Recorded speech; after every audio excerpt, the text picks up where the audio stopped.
छोड़ी ना जा दी ना घर है बहुत लेट होता। तो लेट होगा तो मान लो कि यही तेरे खाली बहाना बनावत रहलू ना। बहाना ना बनावा तनी जी बताए इतना लेट से जाए ना घर तो फिर भाभी हमारे डांटी। तो भाभी का टोटी हन बहाना मार दी है कुछ वो। आज सुनी ना हमारे के ना रउआ से ना कुछ बात कहे के बा। हमरे एगो बात कहे के रहल पहले तू कहिला ना पहले रउए कहीं। देखो ऐसा बात बा कि घर के आदमी मान लो कि बोलत हन कहत हन खाली लपुआ लगे घुमाता हेने घुमाता होने घुमाता तो 2-3 महीना खातिर जात तनी हम बाहर कि कैसे जात से रउआ के हम जाए ना दे पता बा राउर बबुआ बा हमार पेट में हम हाँ रउआ के ना जाए दे हम अपना हमरा के छोड़ के ना जाए कहीं। ठीक बा मान लो कि देख हम जाते हैं 2-3 महीना के बाद चल आइम तो भाग के शादी कर लिहल जी ना। अगर रउआ जाए तो 2-3 महीने में बहुत कुछ हो जाए। देखो बात पे विश्वास करो हम 2-3 ठीक है बोला था ना ठीक बा माना था पक्का 2 महीना बाद आ जाइए। हां हम विश्वास करते हैं ना कर बात तोरा के भगा के लिया जी हम ठीक दाल भात तो बना ही दे बनी आ चटनी बना देने ना तो बुचिया बड़ा शौक से खा ली टमाटर की चटनी। अब देखो ना अभी तो का कर दलो। अरे कुछ ना जे तंची ना देखो तने टमाटर की चटनी बना देनी आजकल की बड़ा निमन लगला टमाटर की चटनी है ना। पीसा टमाटर की चटनी अभी तो कने के बुचिया ही लेके ना आवे। अरे सुनी ना बैठी ने एगो अभी बुचिया तो ना आइली लेकिन एगो बात कही बोला देखी ना हमार माई कहले नु कि लेकिन के सही समय पे शादी हो जाला ना तो सबसे बढ़िया रहेला। हां वो तो बात हम तो लइके खोजे खातिर गेल नहीं रहनी है निमन घरे देखी ना बुचिया के शादी अब तो एक ही गो बाड़ी त सोचत तने कि निमन से धूमधाम से शादी बियाह कर देती त अपना घरे चल जेती ना गोरे ने लइका देखे ना जैसे वो काल परसों में शायद यहां से देखे खातिर बुचिया के ठीक जी ना बढ़िया बाटे नु लइका हां घर द्वार बढ़िया बाटे लइका ठीक बाटे चली हाथ गोड़ धोई हम खाना लेके आओ ठीक बाटे चटनी बिस्मिल्लाह में खाना ठीक बाटे जाय दे भगवान जी खूब ने सुगर नंदोई उतार है भौजी। अरे कुछ आ गेलु का हाँ देखा तहार मन पसंद जो ना चटनी बनाओ तनी तू ही ना कहलू कि ए भौजी हमरा के टमाटर की चटनी जरूर बनाईनी ऐसे टमाटर चटनी और एक साथे दाल भात चोखो बटे आ टमाटर की चटनी बटे ठीक है जल्दी पीस के लाई ठीक ना हमें बहुत जोर से भूख लागल बा।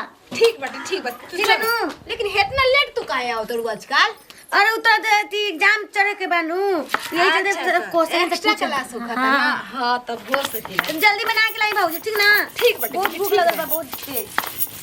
हमार बुचियो न जाए तो एक्स्ट्रा क्लास चल तो निके न बाटे हमहू पढ़त रही एक्स्ट्रा क्लास चलो निमन से चटनी उटनी लिख देना तो बढ़िया करी का ना करी एगो हमर मर्दो बट गलो त हमरा भीरी ना रहेलन पता ना गौवा में का करे घूमे चल जालन शादीशुदा हो के ना तब हम काम काहे भौजी एकदम दिन में बबराते रहेलू।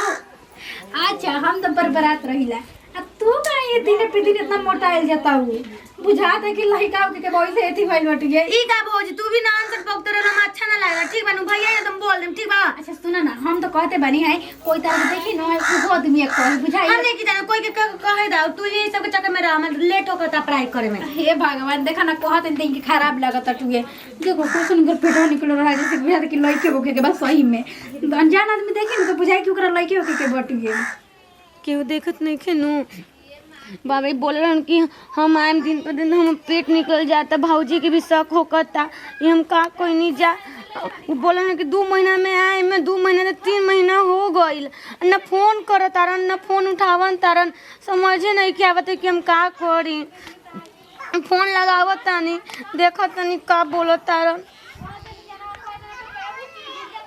कोई उधर जाऊं रे ओकरो डर लगता हमरा के।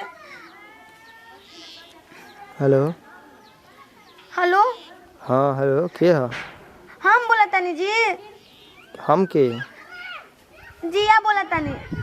अच्छा जिया बोला का है बात बा रउआ के पता बानू कि राउर राउर बच्चा बा हमारा पेट में बा कुल बात हम नहीं कुछ जानो ठीक बा हमारा का ना तू कुल बात बोल के डरावल मत कर और आज के हमरा के फोन करी है।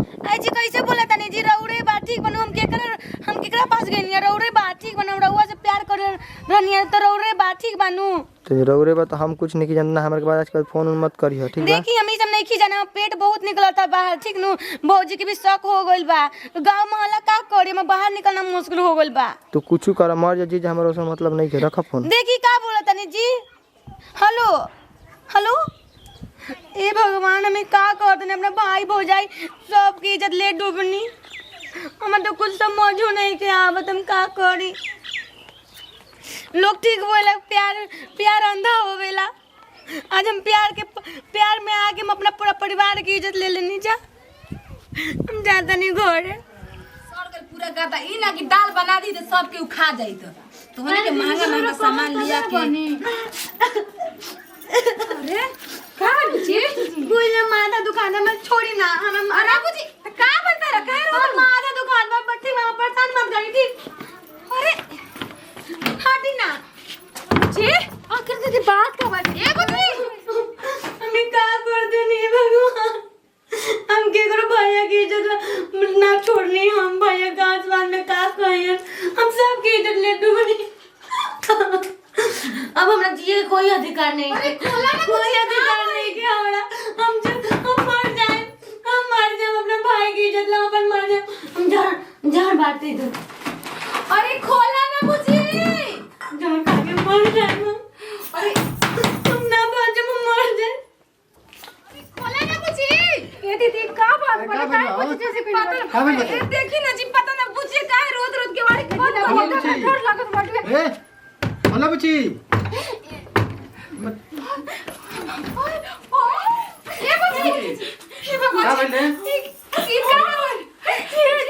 की का करे बुची जरा अरे कर ये का है तुमने अरे जोहर की ले लिए अरे बुची कहां है पैसा कहां के लिए तू भैया रावड़ी डंडाए करने मुझे बुझी भैया हमको माफ कर दी भैया। अरे काहे खाती बाबूजी हम सब का कहले बड़ू मैं वो लड़का से प्यार कर रही हूं।